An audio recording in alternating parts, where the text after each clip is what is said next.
Ora viva, muito boa tarde, seja bem-vindo a esta edição de 9 de setembro de 2025 do Informação da Tarde. Lembrar que estamos disponíveis a partir da DSTV, GoTV, TV Cabo e Star Times, também na nossa página do Facebook, Tua TV. Vamos atualizar as notícias do país e do mundo. Iniciamos o nosso Informação da Tarde com este assassinato macabro ocorrido na manhã desta terça-feira no município da Matola, província de Maputo, onde constatou-se que este assassinado era agente do Serviço Nacional de Investigação Criminal. Muito bom dia, telespectadores e também internautas da Tua TV. Bom dia, Alexandre Massango. Respondemos a partir do município da Matola, aqui no Ilhavel, quarteirão 24, onde, segundo informações que nos foram trazidas a quando da nossa chegada, um cidadão, funcionário do Cernic, chegava do seu trabalho quando eram por aí 7h30 e era seguido por seis outros cidadãos altamente armados. Estes que, uma vez chegada à casa do mesmo cidadão, fizeram-se ao interior do mesmo e regaram de balas até que chegou à morte. Neste momento encontramos-nos aqui onde ainda não temos acesso a nenhuma informação assim oficial. Foram algumas declarações que nos foram trazidas por alguns vizinhos, alguns curiosos que aqui se encontram. Conforme ilustram as imagens, a polícia está a fazer o seu trabalho na remoção este corpo deste cidadão, que até então não temos a identificação, a idade e muito menos quais as causas deste mesmo baleamento, mas também nos fora dito em off que trata-se de ajuste de contas. Entretanto, encontramos aqui, a imprensa toda está aqui no sentido de tentar perceber o que é que de facto terá acontecido por aqui. Neste momento podemos ver carros da polícia e a polícia também em volta deste edifício. Carlos pode ilustrar este edifício onde foi baleado este cidadão, que segundo vizinhos é a sua residência, onde ele entrou e depois de ter entrado foi seguido por seis homens armados, encapuzados, mascarados e que de certa forma preferiram acabar com este mesmo cidadão dentro da sua casa. Por que motivo não se sabe até então, porque segundo relatos que nos foram trazidos também vizinhos e alguns curiosos que aqui se encontram, é que estes que o seguiam vinham com ele da onde ele saía, neste caso do seu setor de trabalho, que é a Direção Nacional de Investigação Criminal, o Cernic. Acreditamos nós, aliás, até então não sabemos se trata-se do Cernic da cidade de Maputo ou do Cernic aqui da província de Maputo.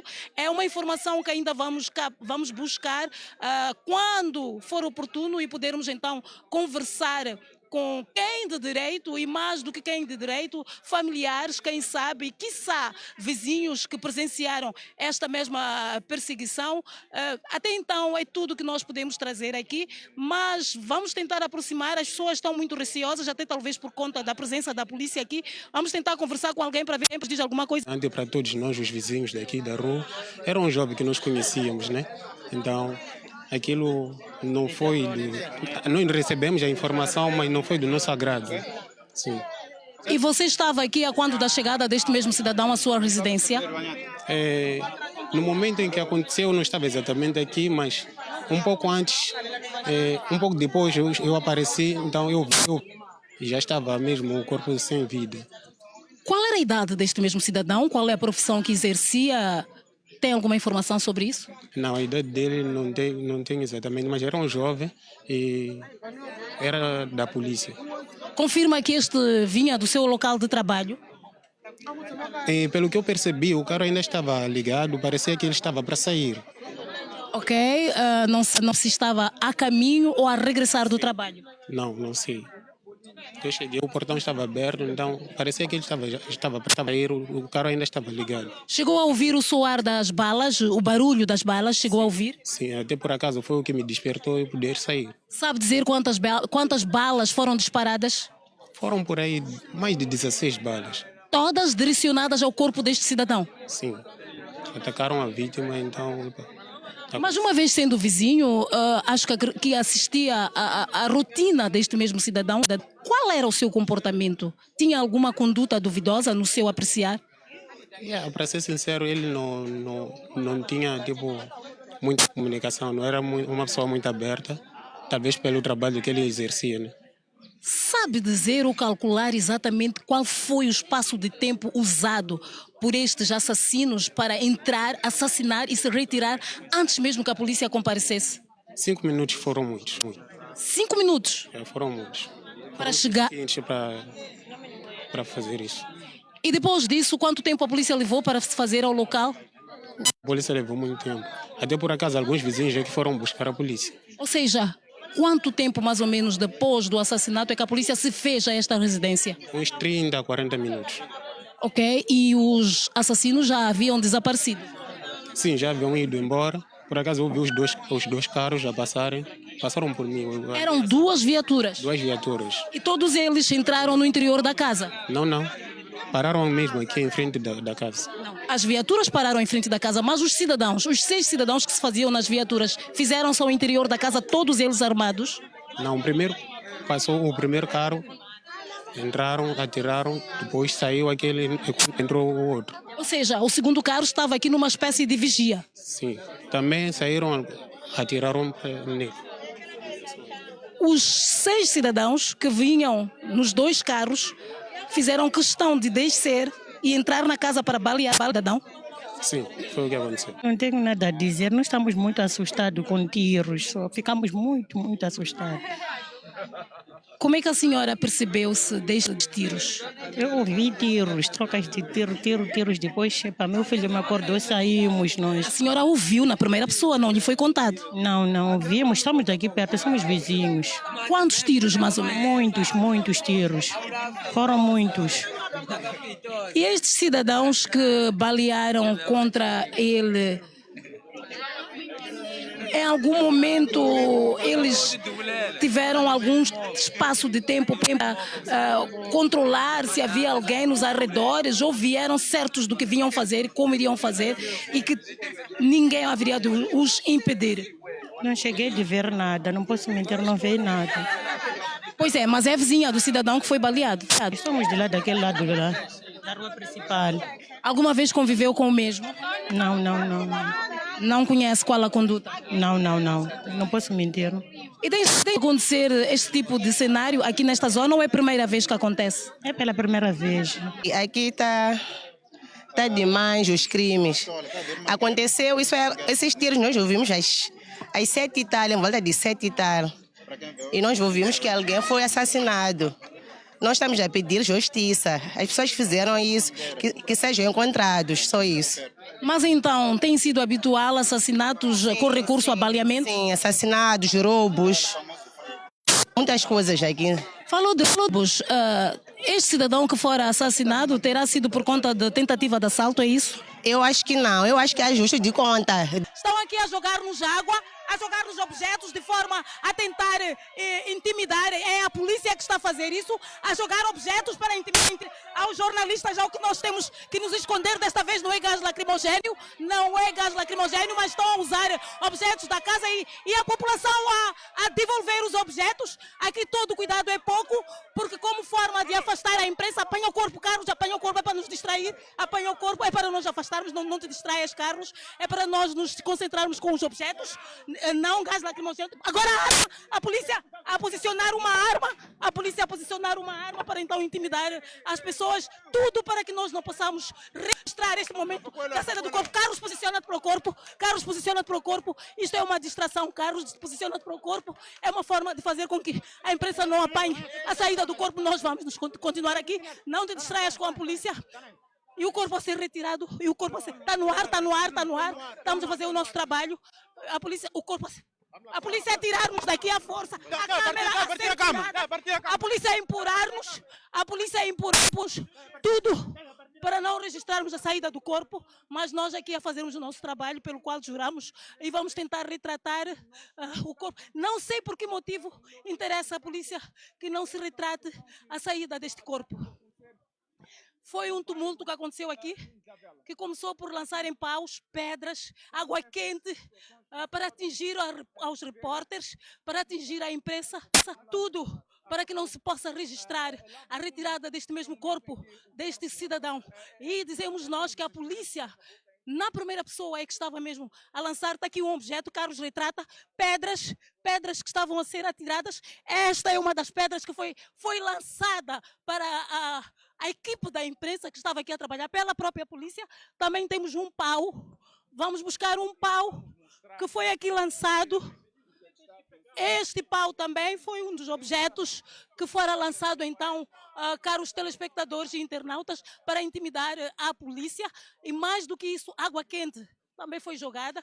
Eu, particularmente, fui atingida com algumas gotas de água quente. O meu colega também foi atingido com água quente. Graças a Deus, não chegou a queimar-nos. A câmera nossa de trabalho também foi tentada arrancada, ou seja, agora o carro a retirar-se aqui do local.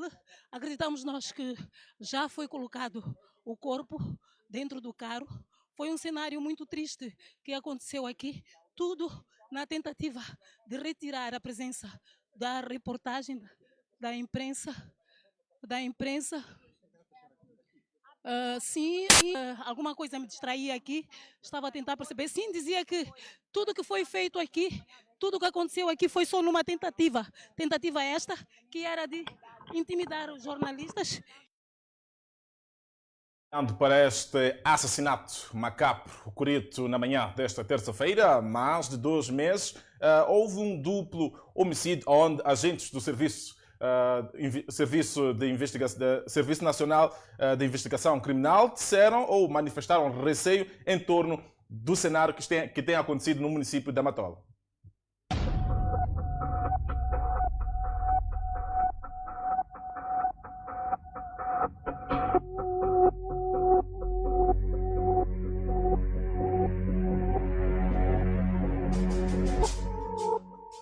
Neste vídeo gravado pela equipe da Tua Televisão no passado dia 2 de julho do ano em curso, o mesmo dia em que foram assassinados 2 agentes do Cernic na Matola, mais concretamente na zona de Manduca, 2 agentes visivelmente revoltados com a situação desabafaram. Alguém nos ligou que estava no hospital. Nos ligou. Um irmão que estava no hospital, que vive aqui perto, ele conhece o carro, ligou, disse que a pessoa já estava aqui estatelada. Mas de onde é que ele vinha? Para onde é que ele vinha? Tem essa informação? A informação não tinha, mas ontem à noite eu liguei para ele, disse que estava reunido com o comandante. Ele era um membro da polícia? Era comandante da polícia. Era comandante. Qual é a identificação dele? Como é que ele se chamava? Chama-se Cavela. Primeiro nome? Antônio Francisco Cavela. Como é que ele se chamava? Antônio Francisco Cavela. E o outro, sabe a identidade do outro? É Janeiro, é Abílio Janeiro. Também membro da corporação, da polícia? Polícia, os dois. Os 2 eram comandantes? Não, um era oficial, o que é da Cernic. Mas não tem sequer noção de quais terão sido as motivações para que fossem baleados e assassinados? Esse país aqui está muito podre, está muito... Basta mudar o presidente, mudar o comandante, sempre tem que morrer em polícias. Membro da corporação, da polícia? Polícia, os dois. Os 2 eram comandantes? Não, um era oficial, o que é da Cernic. Mas não tem sequer noção de quais terão sido as motivações para que fossem baleados e assassinados? Esse país aqui está muito podre, está muito... Basta mudar o presidente, mudar o comandante, sempre tem que morrer em polícias. Basta mudar o comandante geral, mudar o presidente da República, sempre vão morrer polícias da Cernic. Esse país está podre, mas... Esse país está muito podre. Basta ver. De janeiro a esta parte, já foram mortos pelo menos 4 agentes da Polícia da República de Moçambique em circunstâncias estranhas. Pelo menos 9 pessoas morreram em acidente de viação no distrito de Moamba. 8 pessoas morreram na madrugada desta segunda-feira num acidente de viação que envolveu um caminhão e um transporte semicoletivo de passageiros no distrito de Moamba, na província de Maputo. De acordo com uma fonte, o acidente, que ocorreu por volta das 4 horas desta manhã, pode ter sido causado pela neblina que se fazia sentir durante o percurso. No âmbito da sinistralidade rodoviária, o INATRO aponta a negligência do horário de circulação como principal causa do acidente em Moamba. É que para esta atividade de transporte, seja de mercadoria, seja de passageiros, portanto, longo curso, a viagem deve ser programada, não é? Deve ser programada e pronto, estamos hoje com um fim de semana longo, os nossos apelos foram de, okay, vamos para as nossas viagens, vamos para lugares de lazer, vamos visitar as nossas famílias e em sede disto podiam ocorrer o estado mecânico do nosso veículo e outros detalhes. Neste caso, estamos a entender que envolvendo um pesado, tanto de mercadorias, não ia para lazer, estava em trabalho, não é? E temos dispositivos, ao nível do quadro legal e regulatório, temos um decreto, um despacho ministerial, 2016, que interdita a circulação noturna, não é? Portanto, das 21 para as 5 horas. Portanto, este instrumento por si já deve indicar, ao nível da programação para a operação de transporte de longo curso, seja para o transporte de mercadoria, seja de passageiros, deve observar, portanto, eventuais pontos de descanso. Associando a este instrumento temos outros, portanto, nesta República não é permitido para atividade de transporte público, seja de passageiros como de mercadorias, portanto, fazer uma condução ininterrupta por mais de 4 horas. Portanto, pode fazer uma condução de 8 horas, mas tem que, portanto, chegar já a 4 horas de condução, no mínimo 30 minutos de descanso. E depois pode retomar. Portanto, estes elementos, tanto que já o código, seja da estrada, outros regulamentos específicos, portanto, dispõem, já permitem que os operadores possam programar a sua viagem e evitar situações de fadiga e sonolência, não é? Então, esta é a nossa tônica. Vamos observar tudo quanto está disposto nos diferentes, portanto, instrumentos legais e regulatórios. Vários fatores que concorrem para a ocorrência de acidentes.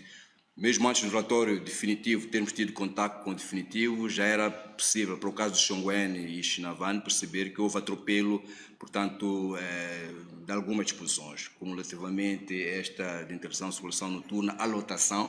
Vamos recordar, Xinavan, estávamos com 27 passageiros a bordo, quando temos um veículo com lotação máxima de 15 lugares. Portanto, tivemos ainda um bocadinho mais crítico a incompatibilidade. Hoje, se olharmos para o Código da Estrada, no seu artigo 88 impõe para os seus atividades de transporte público, não é? Ele obriga a ter uma carta compatível, que é, portanto, profissional. Agora, também emergiram questões como a presença do agente fiscalizador, para que não pudesse permitir o trânsito de um veículo à hora que foi, portanto, indicado. Mas o que vamos dizer é que de toda a estratégia que está em curso, vamos assumir que as diferentes autoridades envolvidas, intervenientes, não terão capacidade para ter agentes em todos os postos, não é? Vamos assumir que sim. De tal forma que em algum momento tem estado a ser privilegiado também a educação, a sensibilização. Mas neste momento é uma abordagem também que é trazer a tecnologia a jogar a nosso favor. Não é? Estamos a entender que nos próximos tempos podemos ter mecanismos um bocadinho mais, portanto, aprimorados para fazer face a esta situação. Eventualmente, buscar um melhor controle do comportamento humano. Estamos a entender que, eventualmente, a instalação de câmaras de controle de velocidade e outros mecanismos para triagem ou rastreio, não é? No entanto, devem ter compreendido há um trabalho em curso para a instalação e estabelecimento de um centro de monitoria de contravenções, não é? A partir, portanto, da chapa de matrícula, enfim, eu penso que podemos, portanto, avançar para outro tipo de abordagens que permitam, de facto, situações que não abonam, não é? O ambiente rodoviário, portanto, a serem, portanto, responsabilizados. Ainda para esta tragédia em Moamba, o presidente da República, Daniel Chapo, endereça mensagem de conforto às famílias vítimas do acidente. Envolvido cerca de 7 horas após o trágico acidente ocorrido na manhã desta segunda-feira na província de Maputo, em Moamba, o presidente da República, Daniel Chapo, através de um comunicado, manifestou a sua solidariedade para com as vítimas do acidente. Este trágico acidente deve servir de alerta para a necessidade de reforçar a prudência e a responsabilidade na condução nas nossas estradas. Apelar, portanto, a todos os cidadãos para a observância rigorosa das regras de trânsito a fim de proteger vida e evitar que tragédias semelhantes continuem a ceifar vidas e a mergulhar famílias e o nosso país em luto. Entretanto, O estadista moçambicano diz ainda no seu comunicado que as vítimas do acidente descansem em paz e que as suas famílias encontrem o conforto e amparo neste momento difícil. o trágico acidente e alusão ceifou a vida de 9 pessoas e vários feridos, sem falar dos danos materiais no local. Árvore centenária cai e interrompe a circulação no bairro de Jardim, na cidade de Maputo. A árvore, com mais de 100 anos de existência, caiu sobre uma residência no bairro Jardim, cidade de Maputo. O incidente não provocou feridos e nem danos estruturais graves, mas deixou a população preocupada com a segurança elétrica da zona. Segundo o proprietário da casa atingida, apesar do susto, a situação trouxe um certo alívio, pois há muito tempo tentava encontrar formas de cortar a árvore, mas não o fazia devido aos elevados custos. Aconteceu a partir daquelas horas, aproximadamente, se não perdo a memória, entre 18h30 até as 19h. De ontem, no momento, não houve nenhum dano. Eu estou mais ou menos feliz, porque não deu cabo da minha casa. Simplesmente o muro é uma coisa particular. De facto, já estava cansada, porque é uma árvore que já tem mais que 100 anos, tem mais que uma década. E eu já estou a viver aqui há mais de 50 anos. Quando fosse ter com alguém de motosserra, falava muitos valores. E assim, eu sempre pedia a saída, não tinha. Mas desta forma, assim, para mim, acho que é um alívio muito grande, porque não houve prejuízo, não houve mortes, nada, nem houve acidentes. E por isso, para mim, é uma coisa natural e para mim tornou-se uma benção, porque é uma coisa que eu já vinha pedindo há muito tempo e não tinha solução. O chefe de quarteirão explicou que o sucedido danificou postes e afetou a rede elétrica local, situação que já foi comunicada à EDM. A mesma entidade se fez presente, porém, na altura, não havia feito a retirada dos postes. O chefe de quarteirão pede que sejam tomadas medidas o mais rápido possível, pois a energia não está em condições. Do nada ouvimos um estrondo de uma árvore a cair. Acredito eu que já por árvore já estar cansada de ser uma árvore antiga. Já tinha dado o que tinha que dar, caiu pura e simplesmente. Quanto à estrutura local, neste caso, já informamos a estrutura do bairro, que é o órgão máximo nosso aqui, e também já foi informada a EDM sobre o sucedido. E hoje, por acaso, até esteve cá uma equipe da EDM, veio verificar o trabalho, veio verificar o acontecido, e ficou-se de se trazer uma outra equipa que tem feito a manutenção da linha, que é para ver se consegue aliviar a via. Quanto à questão das pessoas transientes que estão a passar, fez-se um pequeno trabalho de se limpar um sítio para se dar espaço, ceder esse espaço para as pessoas poderem passar. Os vizinhos relataram ter escutado um forte estrondo na calada da noite e, de imediato, ajudaram a limpar parcialmente a via. Para evitar riscos, têm redobrado os cuidados com as crianças, mantendo-as afastadas dos cabos expostos.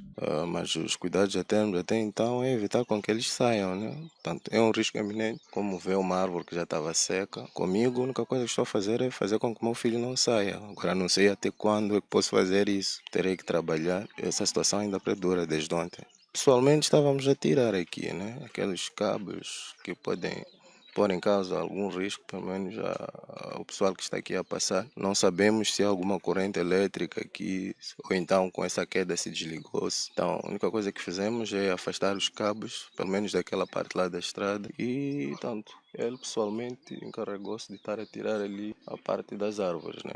Apesar da queda da árvore não ter causado vítimas, o episódio expôs fragilidades na manutenção da rede elétrica e levantou preocupações sobre a segurança da comunidade. Os moradores aguardam a intervenção urgente da EDM para restabelecer a normalidade e prevenir futuros incidentes semelhantes. De Maputo, vamos à província de Cabo Delgado, onde a eletricidade de Moçambique expande a rede elétrica na zona de Palma. Prolongado, muitos vendedores informais marcaram presença nas ruas da cidade de Maputo nas primeiras horas do dia, mantendo as suas atividades comerciais normalmente. Segundo os relatos dos próprios trabalhadores, a permanência nas bancas não foi uma escolha, mas uma necessidade. E nós vamos aproximar neste momento com um dos vendedores aqui na Baixa da cidade para nos contar como é que avalia essa situação de estar a trabalhar apesar de ser um feriado nacional. Estivemos aqui a celebrar o feriado e hoje é a continuação. Não deveria estar em casa a curtir com a família? O que lhe traz hoje aqui para exercer o seu trabalho? Finalmente, mano, as condições não permitem, mano. Mas como? Posso sentar em casa, vais comer o quê? É melhor vir aqui e correr assim mesmo com o município. O pouco que eu consigo, vou comer em casa com a família. Não há nada lá em casa. Lá. Vamos fazer o quê? Só posso vir aqui para ver se posso apanhar dinheiro para comprar pedaços ou rabinhos para os meus filhos. Mas a situação da clientela, como é que está a ser vender? Há clientes? Não há. Conforme estás a me ver, estou de qualquer maneira na cabeça. Não tenho dinheiro, não é? É problema de fome, mãe. Por isso que saiu de casa, vir para aqui, para vender, para ir apanhar pão, para sustentar os meus filhos. Preferi vir guevar para amanhã, logo de manhã, acordar e vender. Sim. Mas como é que está a andar o negócio nessa época? Está mais ou menos, agora não há movimento, mas está mais ou menos. Enquanto alguns consideraram que valeu a pena estar no local, tendo conseguido fazer algumas vendas, outros afirmam que passaram um dia sem vender sequer um centavo. Perdão pela troca de matéria, portanto, vamos à peça onde dá conta de que a eletricidade de Moçambique registrou prejuízos de cerca de 17 milhões de meticais em 6 meses por conta de roubo de cabos elétricos. De acordo com Cristóvão Neves, diretor da área de serviço ao cliente de Nampula, explicou que a empresa perdeu cerca de 7 milhões de meticais só no primeiro semestre em consequência de vandalização de postos de transformações e roubo de cabos elétricos. Indo aos prejuízos até o primeiro semestre, agora estamos na ordem dos 16 milhões de meticais.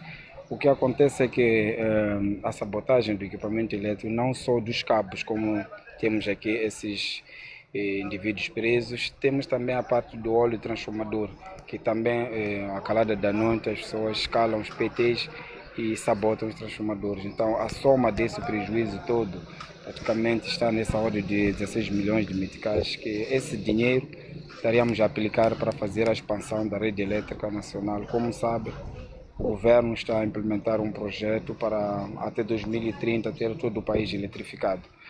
Por exemplo, na semana passada, a Polícia da República de Moçambique em Nampula deteve 5 indivíduos na zona de Namiteca por roubo de material elétrico. A polícia tomou conhecimentos a partir de um trabalho coordenado com a EDM e foi possível a detenção dos mesmos. E como resultado dessa intensificação das nossas atividades, foi possível este resultado de 5 indivíduos que se encontram cá sob nossa custódia, envolvidos nestes casos de vandalização de PTs e cabos de energia elétrica. Os indiciados são confessos.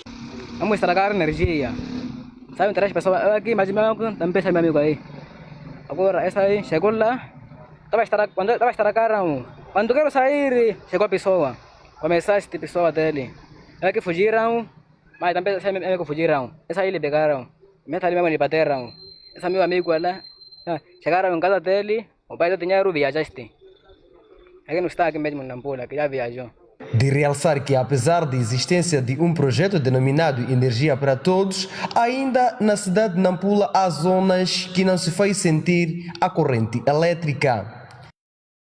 Vamos olhar agora para as festividades do dia 7 de setembro, 51 anos da assinatura dos Acordos de Lusaka. Príncipes mostram-se satisfeitos pela celebração deste movimento nacionalista que desencadeou a luta armada de libertação nacional, com o objetivo de conquistar a independência de Moçambique. Conte-nos, como é que celebrou o dia da vitória, 7 de setembro? Foi uma celebração extraordinária, decorreu nos moldes que estava previsto, numa normalidade, sem nada de exagero, tranquilidade. Hoje temos este feriado, continuamos no repouso. Bom, dia 7 de setembro celebra-se o Dia da Vitória. Foi exatamente nesta data em que celebraram-se ou foram assinados os acordos de Lusaka. Então, estamos a dizer os acordos que antecederam a independência, porque posteriormente veio a independência total e completa de Moçambique. Passei bem, como é um dia histórico do nosso país, pondo em consideração as nossas forças que combateram para libertar este país, ainda continua a prevalecer ainda a nossa independência. E nós é que devemos assegurar a independência, não é? Porque se nós despreguiçarmos, somos capazes mesmo de sermos explorados no nosso próprio país. E nós temos que estar prontos mesmo para expormos e considerar os nossos combatentes que já combateram. Outros já se foram velhos, os nossos velhos combatentes, mas ainda estão no poder. É por isso que os nossos combatentes reuniram-se e viram de que não podia haver um estrangeiro para libertar o nosso país. Até aqui, os 51 anos significa que é uma prevalência a nossa independência e temos que prevalecer mesmo na independência. Entretanto, os munícipes afirmam ter passado bem o feriado nacional. Passei bem, como é um dia histórico do nosso país, pondo em consideração as nossas forças que combateram para libertar este país, ainda continua a prevalecer ainda a nossa independência. Primeiramente, 17 de setembro foi celebrado naquela maneira que naquela maneira apandamos o que, né? Mas foi nice, foi bom e foi uma coisa gratificante, não houve nenhum transtorno e celebramos de bem, de boa maneira, com paz e alegria e é só nós agradecemos perante isso. 7 de setembro, afinal, o que é que se celebra? 7 de setembro, celebra muita coisa, mano. Naqueles que são compatriotas, não estou a falar disso das pessoas mais anciãs, daquelas pessoas que são mais velhas, né? Aquelas que viveram antes de nós, porque nós somos jovens, somos filhos deles, né? Então nós praticamente estamos a ajudar e a fundar, né? Talvez um dia também possamos contar aos nossos filhos, aos nossos sobrinhos, como é que aconteceu o 7 de setembro. As cerimônias centrais desta data foram dirigidas pelo Presidente da República, Daniel Chapo, na cidade de Maputo. Olhando para a função pública, a Ministra das Finanças diz que não existem atrasos salariais na função pública. Está-se aqui a falar de atraso salarial de uma forma constante. Como é que avalia essa situação? Nós já fizemos um exercício para que não haja atrasos no pagamento salarial.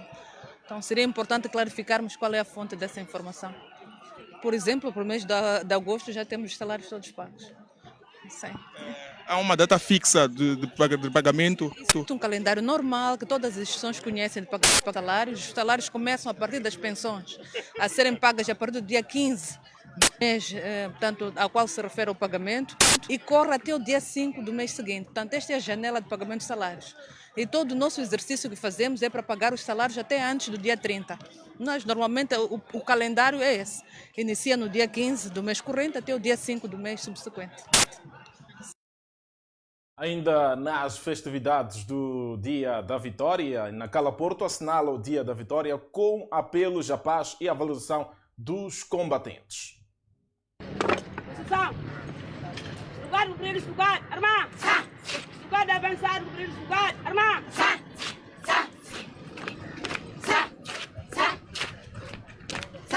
Descansar, armar!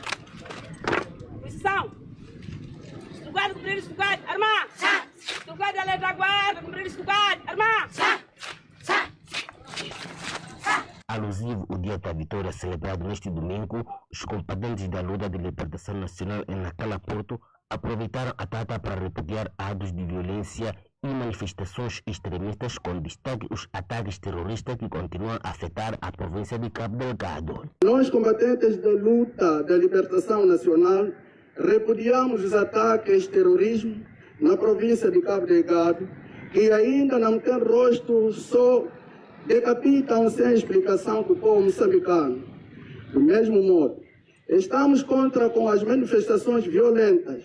Hoje e amanhã não queremos mais guerra no nosso país, só queremos a paz efetiva. As crianças querem a paz para o seu desenvolvimento estudantil dia após dia, em prol de levar avante este país.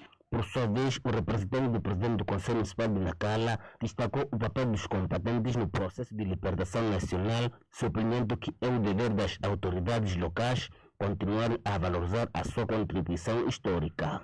Passaram-se 51 anos desde esse marco histórico e hoje podemos afirmar os frutos da luta de libertação estão visíveis em todos os cantos do país. Mas também é verdade que a nossa geração enfrenta um novo desafio, que é a independência econômica. A consolidação da soberania de um Estado não se faz apenas pela independência política, mas sim pelos fortalecimentos da sua economia, pela capacidade de gerar receitas, criar emprego e oferecer melhores condições da vida do seu povo. Nacala, sendo parte da nossa pátria, Pérola Índico é um exemplo vivo dos ganhos que resultaram desse acordo. Temos vindo a crescer, a modernizar a nossa cidade e a preparar o nosso futuro. Entretanto, a celebração foi marcada pela fraca aderência da população local. Sobre esta ausência, questionamos o administrador de Nacala, explicou nos seguintes termos. Quero responder começando da parte final da questão. Sabe que a praça, o local de realização dos comícios está em reabilitação.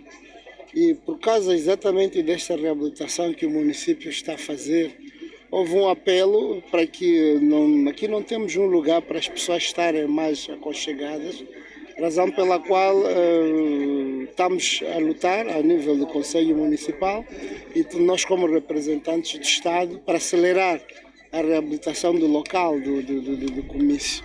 Então, quando isso terminar, obviamente, vamos continuar a ter aquela participação da população, como temos estado a assistir. Importa referir que o Dia da Vitória em Nacala Porto foi marcado com uma total ausência por parte dos munícipes que residem nesta zona econômica especial de Nacala. Munícipes na cidade de Maputo afirmam ter se perdido o valor dos feriados devido a dificuldades financeiras. Depois dos moçambicanos terem celebrado o dia 7 de setembro, data esta que comemora-se os acordos de Lusaka havidos entre o governo português e o governo moçambicano, segunda-feira, tolerância de ponto. Saímos às ruas para perceber como é que está a ser passada esta mesma tolerância pelos munícipes na cidade. Vendedores informais mantêm as atividades. Muito bem, temos informação, temos o colega está do exterior de estudo para o Conselho, este briefing do Conselho de Ministros. Vamos aqui observar agora aquilo que está a acontecer no exterior dos estudos.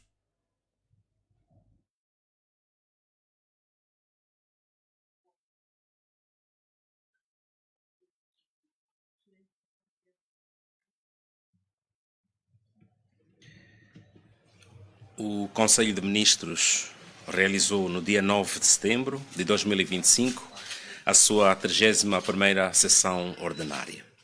Nesta sessão, o Governo apreciou o relatório da visita de trabalho de Sua Excelência Daniel Francisco Chapo, Presidente da República, à República Argelina, Argelina Democrática e Popular, de 4 a 6 de setembro de 2025. O Conselho de Ministros apreciou e aprovou nesta sessão o decreto que revoga o decreto número 46/2021 de 5 de julho, que integra as estradas R453 Praia de Belém, Macia, N101 Macia Choque e R448 Choque Macaretana, no conjunto de estradas concessionadas à Rede Viária de Moçambique, Revimo. A revogação justifica-se pelo baixo nível de tráfego e da receita, bem como pelos elevados níveis dos custos operacionais que contrariam as projeções iniciais assumidas, fato que remete à concessionária a assumir prejuízos.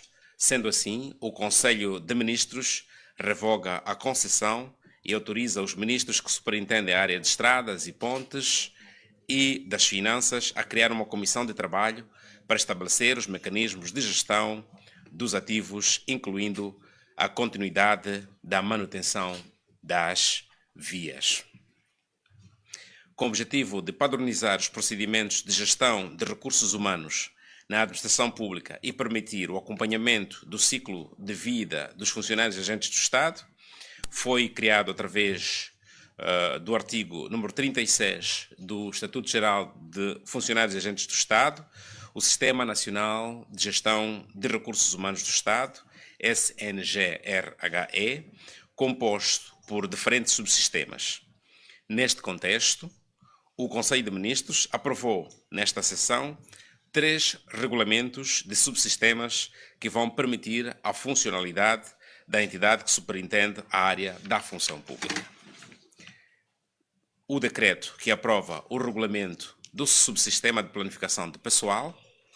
O regulamento tem como objetivo fazer uma melhor previsão da qualidade e quantidade de pessoal que contribua para a consecução dos objetivos institucionais e garantia de uma gestão eficiente dos recursos humanos do Estado. Vai ajudar também a definir as competências e responsabilidades dos demais intervenientes da recolha e atualização de informação sobre as necessidades de recursos humanos para o Estado e aumentar, ou seja, manter a base de dados e garantir a monitoria do processo de recrutamento e seleção do pessoal para a administração pública. O decreto que aprova o regulamento do subsistema da administração do pessoal e revoga artigos 43, 44, 46, 47, 48, 49, 50, 51 e 52 do Decreto número 11/2023, de 3 de abril, que aprova o regulamento do Sistema Nacional de Gestão de Recursos Humanos do Estado. O regulamento visa permitir o acompanhamento do ciclo de vida dos profissionais, tanto e funcionários da administração pública, assegurar a implementação, gestão e atualização do cadastro, controle efetivo e administração da prova de vida e responder às necessidades de coordenação, execução e controle de atividades de gestão dos recursos humanos. Aprovou ainda o decreto que aprova o regulamento do subsistema de desenvolvimento profissional da administração pública e revoga o decreto número 61/2020, de 5 de agosto, que adequa o sistema de formação em administração pública ao Sistema Nacional de Gestão dos Recursos Humanos do Estado. O subsistema de desenvolvimento profissional na administração pública assenta na premissa de que para um melhor servir o cidadão deve-se garantir profissionalização dos funcionários e agentes do Estado no âmbito da estratégia de reforma e desenvolvimento da administração pública, através de cursos profissionalizantes, indução, aperfeiçoamento e reciclagem que ocorre no decurso das atividades ou nas instituições específicas de formação e de capacitação dos servidores públicos. O regulamento tem como objetivos definir as diretrizes para dotar a administração pública de funcionários e agentes do Estado qualificados, motivados e reconhecidos pelo seu desempenho, bem como estabelecer critérios e padrões de qualidade para a formação dos gestores e formadores das instituições da formação profissional na administração pública, de acordo com as metodologias e recomendações estabelecidas pela entidade reguladora competente, e promover nas instituições públicas uma cultura de desenvolvimento profissional contínuo com base nos planos de desenvolvimento de recursos humanos, de acordo com a sua especificidade, prioridade e necessidades.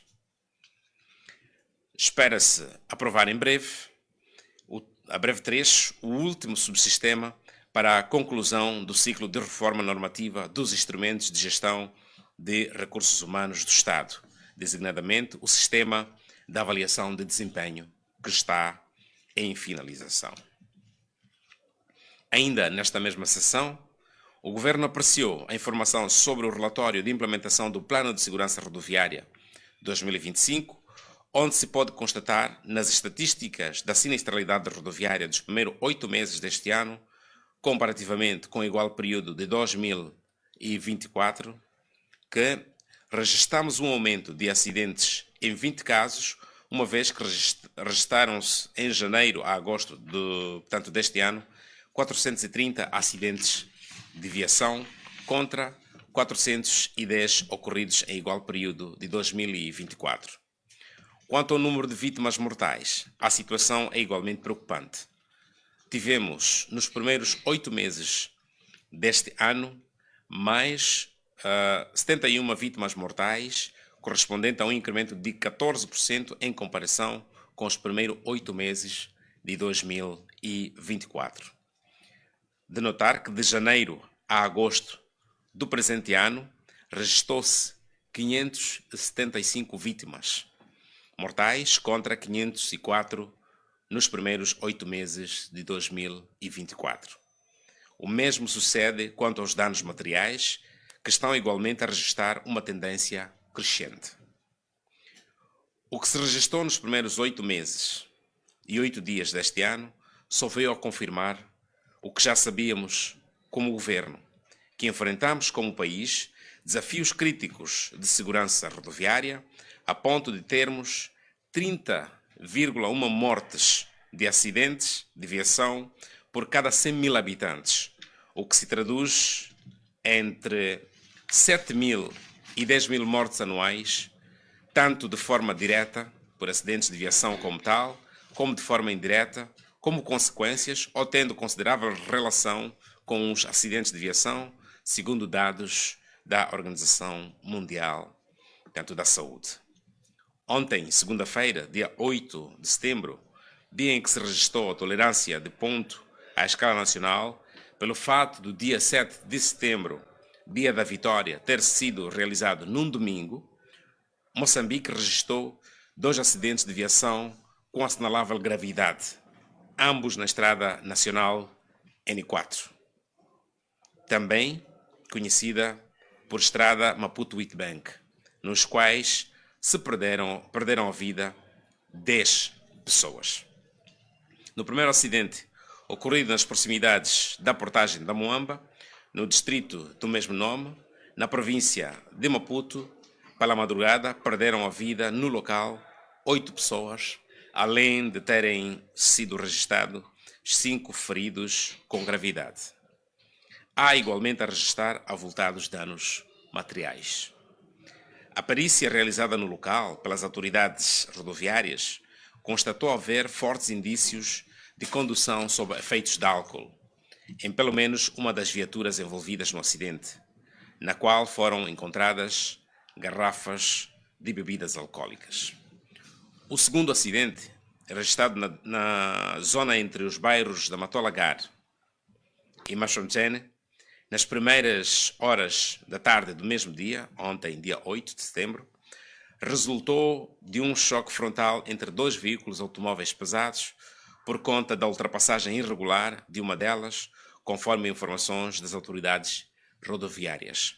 Há a registrar neste acidente uma vítima mortal, danos mortais avultados. Na passada sexta-feira, registrou-se um outro acidente grave na Estrada Nacional N260I, no troço que liga a cidade de Chimoio ao distrito de Sussundenga, ambos localizados na província de Manica, na região centro do país. Morreram neste acidente, originado por choque frontal entre 2 viaturas, 2 compatriotas nossos, além de outros 14 terem contraído ferimentos graves e ligeiros. Poderia continuar a rolar os acidentes de viação ocorridos recentemente, como os da pouca semana nas províncias de Manica e de Maputo, nesta última mais concretamente, no distrito da Manhissa, onde perderam a vida mais de 2 dezenas de pessoas, além de avultados danos materiais. Mas o ponto crucial neste momento é o que é que todos devemos fazer como governo, como sociedade, para que possamos rapidamente estancar esta tragédia, com incomensuráveis prejuízos nos seios das famílias, além dos seus avultados impactos econômicos negativos. Esta situação é crítica, que nós equiparamos a uma guerra existencial, que temos de vencê-la com ações sistémicas, atacando os nós de estrangulamento que têm obviado a inversão deste estado de coisas, onde se incluem, por exemplo, as situações como o fraco uso da tecnologia no controle da segurança rodoviária, existência de agentes de controle de trânsito que permitem que transportadores de passageiros circulem durante horas proibidas, às vezes até a altas velocidades, baixa consciência e responsabilidade dos próprios automobilistas e, em algum momento, dos próprios transportados, a ponto de alguns até conduzirem sob ponto ou sob efeito de bebidas alcoólicas, conforme constatado no grave acidente registrado na N4, na zona da portagem da Moamba. Estamos conscientes de que a melhoria das nossas estradas é uma das ações prementes no contexto da redução da sinistralidade rodoviária. Mas quando estradas como a N4, e que tem melhores condições, se não uma das melhores do país, também registra situações como estas de ontem, tal nos evidencia que a luta deve ser em várias frentes e de forma combinada. Por isso, rogamos para que a sociedade, as famílias, as empresas, ou seja, todas as forças vivas da sociedade, concebam que os freios que temos estado a impor como governo e que o governo está a introduzir na comercialização de bebidas alcoólicas como parte desta luta, como parte desta agenda de máxima e ampla proteção divina, como um esforço que deve ser correspondido por toda a sociedade. E todos temos uma responsabilidade nesta luta contra os acidentes de viação que criam trágicos incidentes e efeitos à nossa sociedade e à nossa economia. Muito obrigado. Excelência, muito obrigada. Queremos abrir espaço para os colegas da Comunicação Social colocarem questões. Muito boa tarde, Judge, da FDCTV.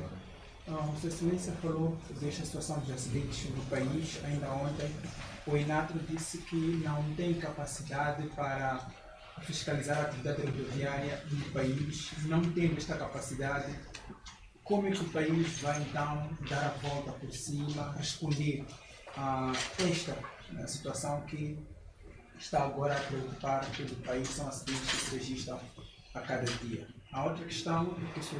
Ministro disse que uma das medidas que está a ser implementadas pelo governo para conter a onda de acidentes é o controle da venda de bebidas alcoólicas e que já foram introduzidas algumas medidas.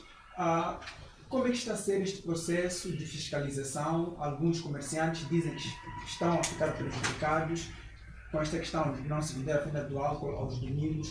Como é que o governo pretende fazer esta fiscalização, de certa forma, sem colocar em prejuízo os comerciantes? A última questão mesmo que urge colocar tem a ver com uma preocupação que foi levantada